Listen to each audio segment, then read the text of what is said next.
equation, we have to find all the partial numbers of all the partition numbers for fx. So we need to do a partial fraction.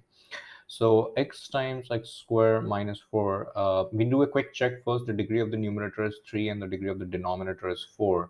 So since the degree of the denominator is more than the degree of the numerator, so yes, we can definitely do the partial fraction. So x times x square minus 4 over x minus 1, x plus 2 whole square, and x minus 3. When we do the partial fraction, that's going to look like a over x minus 1 plus b over x plus 2 plus c over x plus 2 whole square. That's how we do the partial fraction of polynomial having a squared term like this, a perfect square, plus d over x minus 3.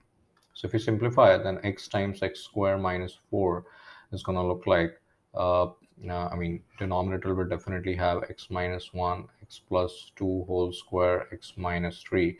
So in the LCM, we'll have x minus 1, x plus 2 whole square, x minus 3. So here we'll have a times x plus 2 whole square, x minus 3, plus b times x minus 1, x plus 2, x minus 3, plus c times x minus 1, x minus 3, plus d times x minus 1 and x plus 2 whole square.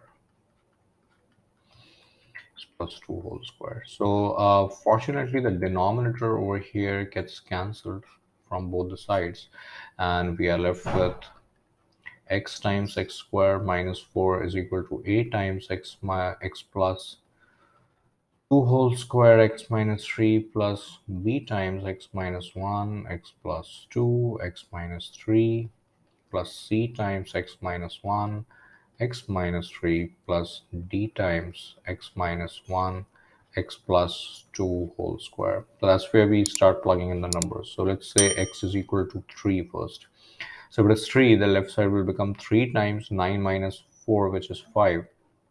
So this term will become 0, this will become 0, and this will become also 0. So we are just left with the d term. So that's d times 2 times 5 square. This means that 15 is equal to 50d, because 5 square is 25, 25 times 2 is 50.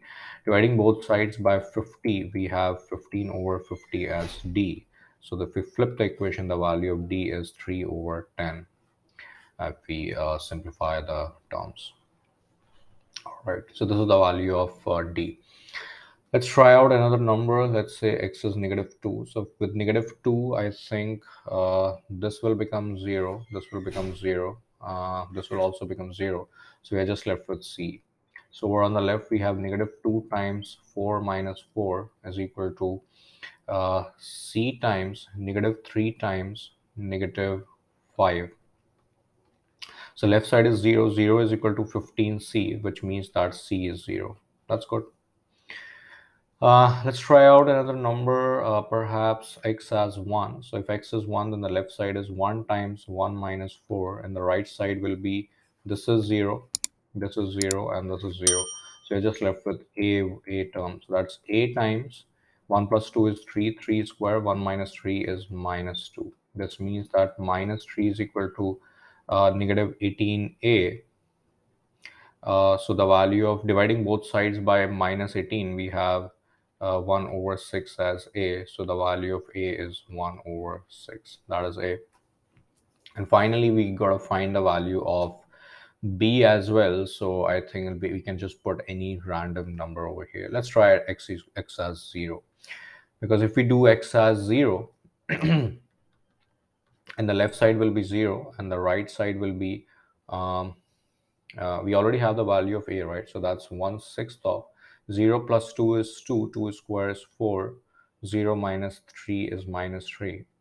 B is unknown, and 0 minus 1 is minus 1, this is 2, this is minus 3. C anyway is 0, and D is 3/10. 0 minus 1 is minus 1, and this is 4. So this will come out as 0 is equal to negative 2 minus I think not minus plus, because 2 minus will become plus, so that's 6b and this will become, I think, negative 12 over 10. So if you flip the equation, then 6b minus 2 minus 12 over 10 is equal to 0. So this means that 6b minus 2 minus 1.2 is 0. This means that 6b is equal to 3.2.